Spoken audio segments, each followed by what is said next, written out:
Hi, I'm Myles Gilsenan, Vice President of Data and AI at Apps Associates. Welcome to the fifth in a series of 6 videos related to our 6 pillars of sustainable AI success. Today we're talking about Pillar 5, production support and the AI operating model. Today I'm very pleased to have with me our VP of Delivery, Paul Mallabar. Paul, welcome. Thank you. Appreciate the time. Looking forward to the conversation. Excellent. All right, well, let's dive right into it. Paul, most companies assume that once a system is in production, the hard work is done. From your experience, why is that assumption so dangerous, especially with AI? Yeah, that's a great question, Myles. So I think we first of all need to acknowledge that many customers are at a different stage of their journey, and we see that across our portfolio of clients here at Apps. But in reality, the most dangerous failure with AI isn't a system crash. It's really the confident answers that are incorrect that nobody catches. So it's a completely different scenario from a typical ERP Oracle platform where you have a batch job failure, a P1 alert gets raised, IT teams are notified, etc. AI is very, very different. You'll get wrong answers compound over time, and you need to be able to figure out what's accurate and what's not, especially with concepts such as model drift and many others. So that is, for us, one of the dangers that we continue to see as clients adopt AI into their ecosystem, rely on AI agents for running their critical business processes and so on. And for us here at Apps, and obviously this is an evolving model just based on where we are, but Oracle environments, ERP environments, supply chain environments are going to have to drastically change over time. We're going to have a new layer of monitoring that captures exception handling, captures model drift, captures incorrect answers. Otherwise, business process will be disrupted, and it'll be a long time. It'll take days and weeks before they're uncovered, unlike a system crash and immediately teams are alerted and made aware. So that's one of the biggest challenges that we're seeing here with our client base today, especially as they're adopting their AI journey. Yeah, that's a really good point, Paul. So, you're calling out there that traditional ERPs, when it breaks, you tend to know about it. Somebody opens a ticket, and you've just called out that, look, it's a little bit different with AI. Can you elaborate a bit on that a little bit more? And maybe you could just hit on structurally, what does that mean for organizations, or even how are we addressing it, knowing what you just said, that it's a different world there when you've got AI in production? Well, I think, first of all, this is absolutely a journey, and it will mature. It will become more robust over time. There's no doubt about that. As technology, monitoring capabilities, the human in the loop concept, further adapts and so on. But really, AI does require stewardship. This will require continuous monitoring. It will require continuous validation. It will require an operating cadence to make sure that the output that is being delivered is what is required or expected. And this is where also, for now, knowing that the tooling, the monitoring isn't as robust as what we'll need it to be, that will obviously evolve. This is where the human in the loop also becomes very, very important. You still need somebody to validate, refine, and make sure that the output that's being given is validated and is accurate. Because, as I said, over time, things can become like silent failures and become harder and harder to detect. So the concept of AI stewardship is definitely something that we advocate with our customers. Exactly, that's a good one. And let's look out into the future a little bit. We're sitting here today. People are starting to build agents. If you fast forward a couple of years, you can have clients with hundreds of agents, and some agents that are handing off to other agents, and multi-agent orchestration. Maybe you could just take those comments and expand a little bit out in terms of how to support and monitor that and how to get comfortable with that risk that brings to an organization. Yeah, I think, as we were having that conversation at the recent Oracle event, how far away are we from a AI-driven agent supply chain running large-scale corporations and so on. But that poses significant complexity. It poses significant risk. And again, without the controls, stewardship, monitoring, etc. But you know, I think the danger that we see today is that knowing every client is at a different stage, and some of the what we're seeing is some clients are fairly opportunistic. They start the AI journey, and just like automation of 10 years ago, they're picking point-to-point processes that they can build AI agents to address, and so on. But we're not necessarily really seeing end-to-end business flows fully automated, fully adapted and adopted into organization today. That will obviously come, as time progresses and so on. But the the big challenge that we have really is, again, is I try and draw an analogy here. AI is a bit like the concept of failure with AI is more like a leaking pipe. Things degrade over time, and often it's time's passing before you know it, you've got the problem. It could be weeks later, days later, and so on.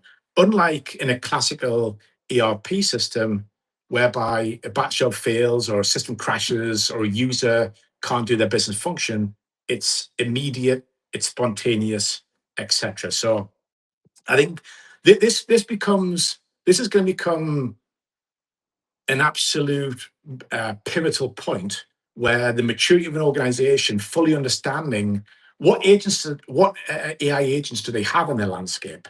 What are those business functions doing? What data has been sent from, through one agent to another, through some middleware technology, downstream to another ERP system or supply chain system, and so on. And how do we really monitor and control that to the extent that the output of that business function or business process is absolutely accurate?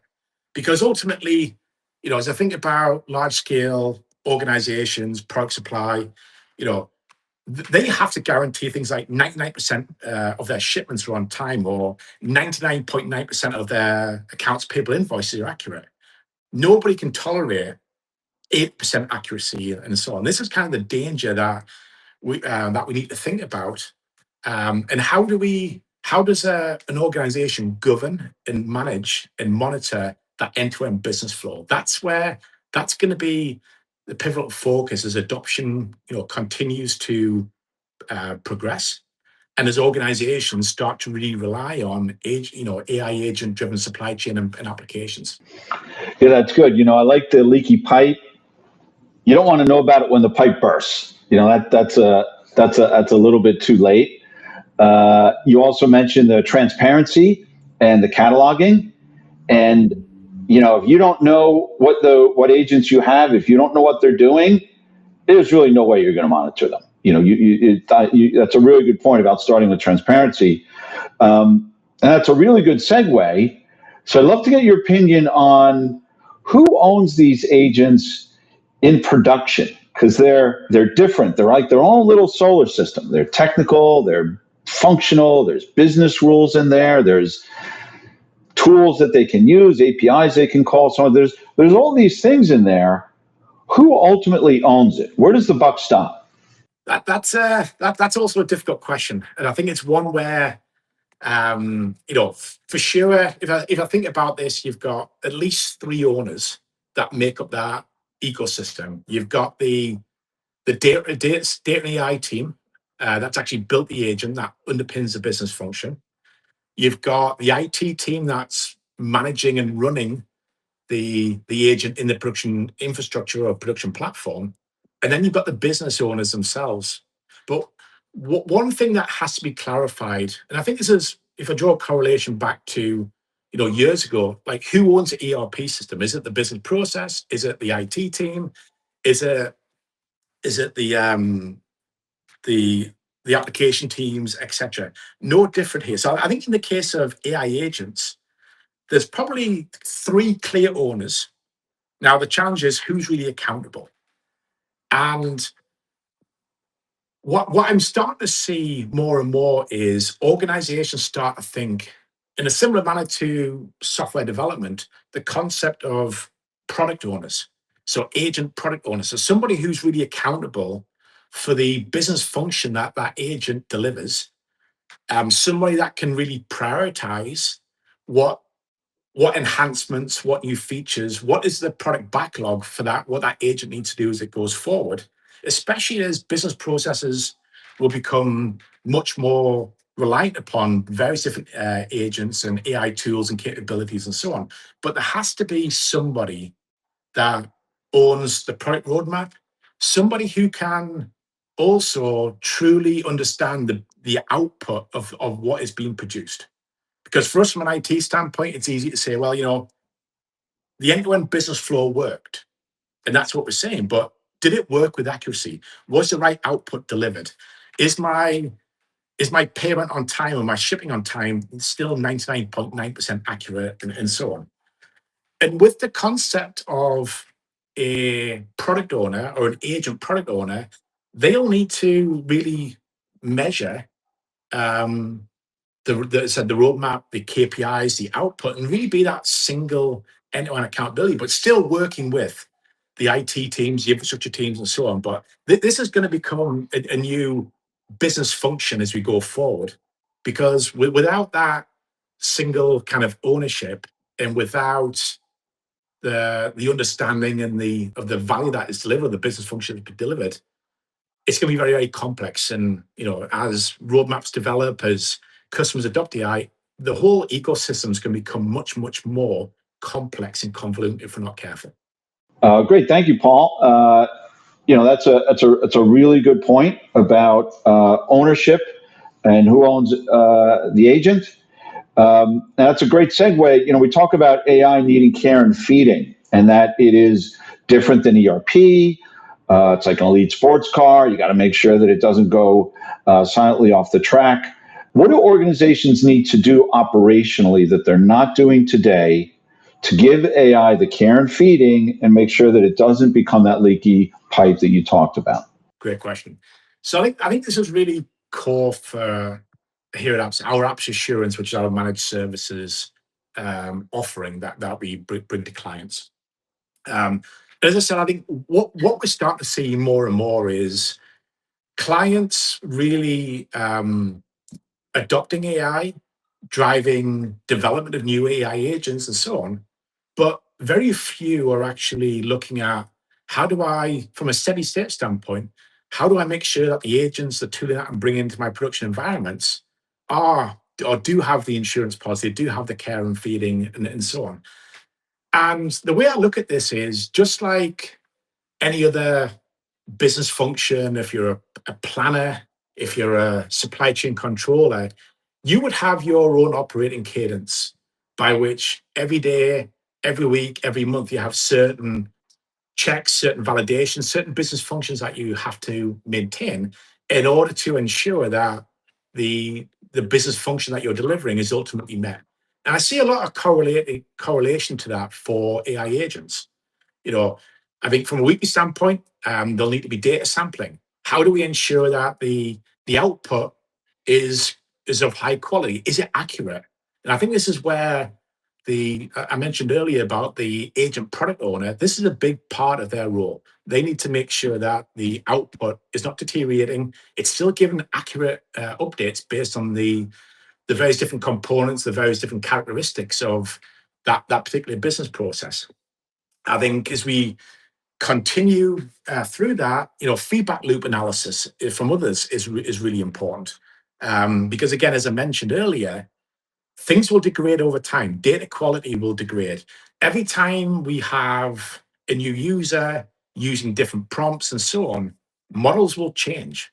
And models will still start to calculate different outputs that may no longer be accurate. So these are all the things that we have to start thinking about to identify accuracy, make sure that models are actually performing correctly with the data sets that they're able to read, because that is no doubt one of the biggest complexities. But this kind of repetitive management of your environments, of your agents, and so on, it's no different in a way to the good old Oracle production patching. It's something that you have to do in order to maintain hygiene. Because at the end of the day, it only takes one bad escalation or one significant system incident or disruption, and you can fall behind. And this is something that, as we talk to clients, this is something that we're advocating that is taken seriously from day one of bringing AI agents to run your critical business processes and manage and play a big role of your production environment. That's a really good point, Paul. First of all, I love that you're already creating new jobs. Some people say AI is going to take jobs. You've already created a new job, the AI product owner. So there you go. AI is great. But let me ask you this.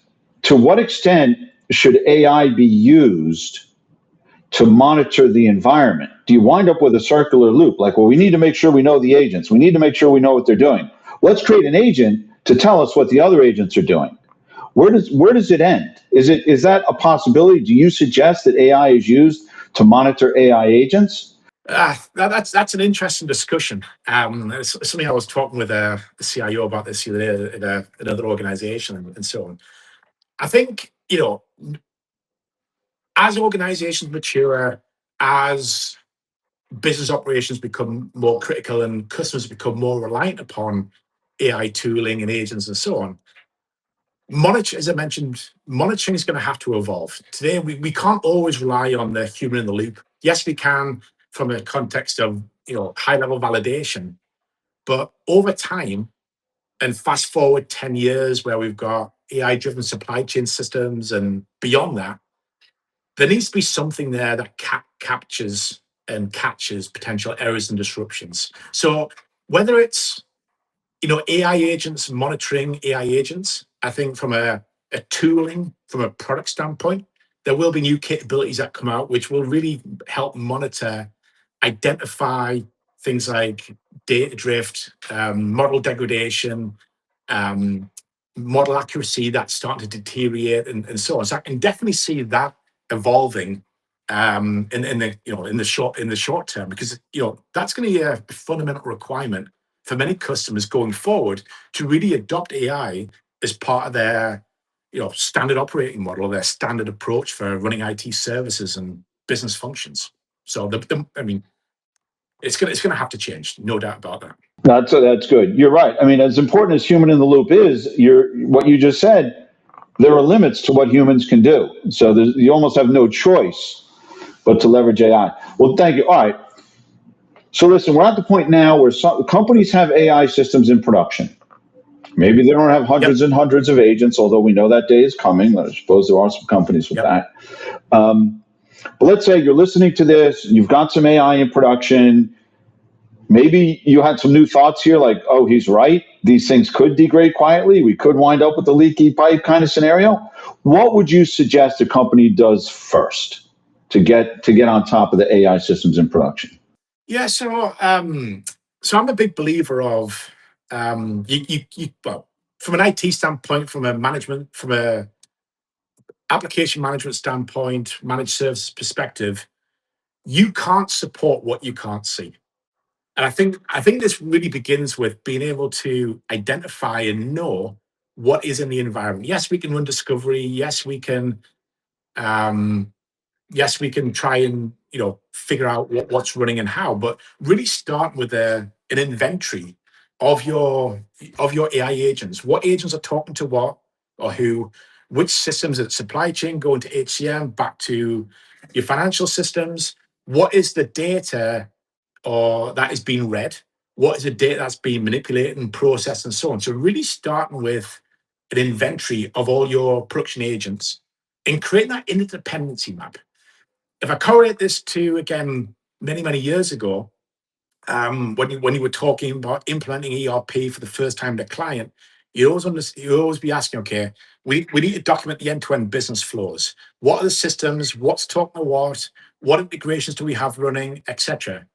It's very similar, same concept from an AI standpoint, and that's very much the first thing that I recommend. And we as apps, as we talk to customers about our apps assurance offerings, this is step one, and having that done early, not at the end, is absolutely mission critical, because What you don't want to have is customers become more reliant upon AI tooling and agents and so on, is all of a sudden systems break down, data doesn't get processed, your agents aren't working because they're giving you incorrect data based on the input that they have, and all of a sudden you've got a significant outage that you're faced with. What you can't then have is who's accountable, how did this happen, and so on. So starting at the beginning, from day one or before day one, when your agents are about to go live and which business processes are enabled by those, really understanding that inventory, documenting it, making sure that people know about that, is absolutely fundamental for quality adoption as we go forward. And that's something that, as I said, should be from day one. You can't wait for that. And the longer that you do wait, the bigger risk that you're carrying throughout your production environment. And that's one big warning and advice that we do give to customers is we're embarking on new engagements. Excellent. Thank you, Paul. I heard inventory, dependency map, transparency from day one. If you don't know about it, you can't monitor it. You can't make sure it doesn't become that leaky pipe. Well, listen, thank you, Paul. Those are great insights. Really enjoyed the conversation today. And we'll see you on the next journey.